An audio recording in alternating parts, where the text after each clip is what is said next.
Yeah, I'm in a bathroom.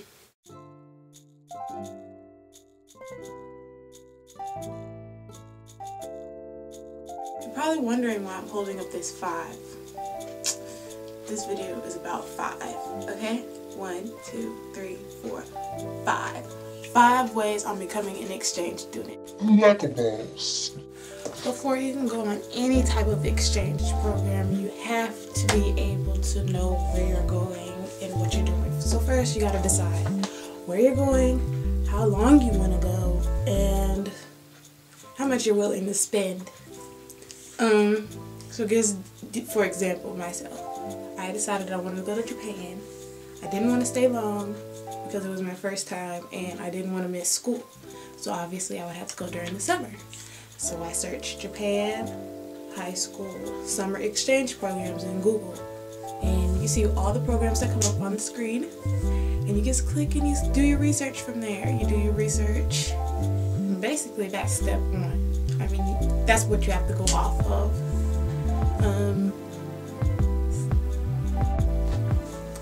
Step 2, I'm becoming an exchange student, asking your parents.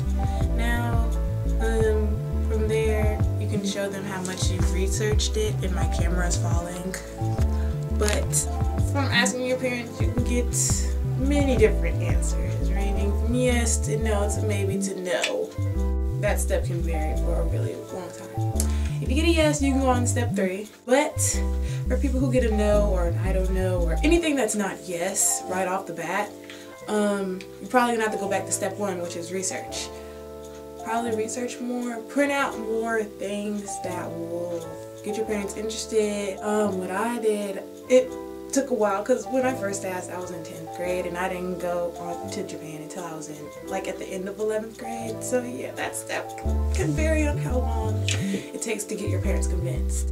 It could take anywhere from just an instant yes to may take a year or 2 to get that yes out of your parents. But if you get that no, don't be discouraged. Just keep going and keep looking up things and trying to convince your parents. Maybe it's your age, or maybe you just have to wait. That's what I had to do.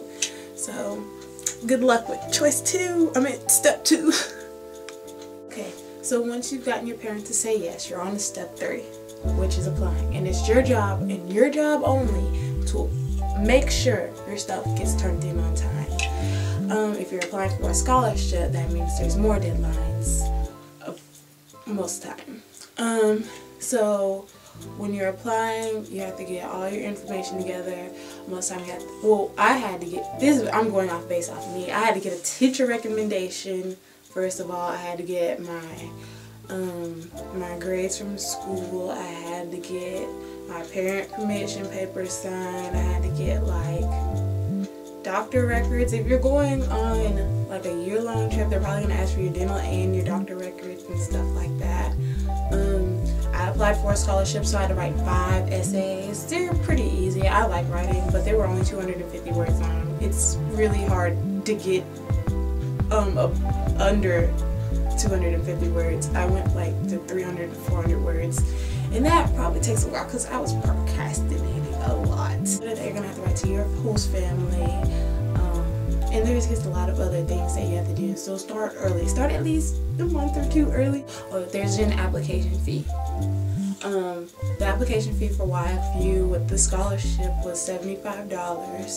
I had a job, so I paid for it myself. I didn't ask my mom for $75, but it's non-refundable, so if you don't get picked, you don't get that $75 back. With that, turn in your application, and then you're on to the 4th step. Step 4 is the easiest, most boring step. Waiting. You're gonna have to wait whether you're paying for it yourself. You're waiting on a scholarship, you're definitely gonna have to wait for that. Oh no, my camera's falling again. But yeah, you're gonna have to wait a long time. Well, I had to wait a long time. It seems like a long time. It's the most agonizing thing ever. You can't call and find out if you got a scholarship. You have to wait in the mail via snail mail. That is the worst wait ever. It's like I can't even describe it. You check the mail more times than you've ever checked the mail. You check the mail in the morning, check the mail at night. You check it, I don't know. I used to rush home from school just to check my mail. I used to call my grandpa on the phone to go and check my mail for me. It is that bad, I promise. So step 4, you're just waiting for that golden letter in the mail. You know, with YFU, I don't know about anybody else. Sometimes I've heard some, they call you and they tell you, or they send you an email and they tell you. But YFU, they like to make their students suffer. And anyone that's gone to YFU on a scholarship can definitely agree. Now, on the condition that you have or you do get a scholarship or you have gotten accepted into your choice of program, you can make it to step 5, which is getting the money. I started saving a little bit, but I didn't want to, start putting big things away or start doing fundraising until I knew I was going. What I did to raise money, some ideas on raising money. There's a website below that I looked up. It has a lot of ideas, but some of the ideas I used, first I used donations. I typed up a whole letter explaining what I was doing, how old I was, and all that kind of stuff. I can put it on here if you like. If you need it, just email me or message me on YouTube.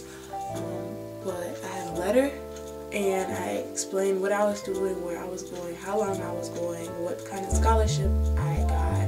I didn't put how much I needed because, they might give me a lot of money. But I typed up a donation letter and I gave it to a lot of the places of business around the area. So I think from that I might have gotten $600 or $700. So I went around asking for donations like all throughout the time I had from when I got my exchange or my letter of acceptance all the way until like maybe a few days before I was scheduled to leave. And between that time I did not have any time. $500 to start, because I had to pay YFU, and you have to pay that within 2 to 3 weeks, and then you have to pay $200 to $300 if you don't have a passport. After that you have to get like suitcase, get ready, start preparing, stuff like that, which is like maybe $100 to $200, just random things that you might need. What else do you have to get? What else did I get? Bring spending money. You have to get a card. Well, you can get a card or you can get like traveler's checks. I had a card. So spending money depends on how much of a spender you are. I spent like $800 and $900 to $1,000 while in Japan. And you don't really know. Well, I didn't really notice it was that much until I got back. But yeah, I spent that much money. Some people went and only spent like $200. Some people's families buy them a lot. I guess it depends on your family, how much you spend, how much you want to bring back. I had to send stuff back, so that costs like $80 just to send it back through email. But that's another story for another time. So yeah, then once you raise your money, you can go on your trip and you can have the best time of your life. But the whole process of me wanting to be an exchange student to actually be an exchange student probably took like 2 years. So, if you think you really want to be an exchange student, it's really kind of time consuming, but it's actually worth it in the end. I hope you guys have a nice day and Merry Christmas, Happy New Year, and if you want to see more videos, please tell me below. Janae, bye.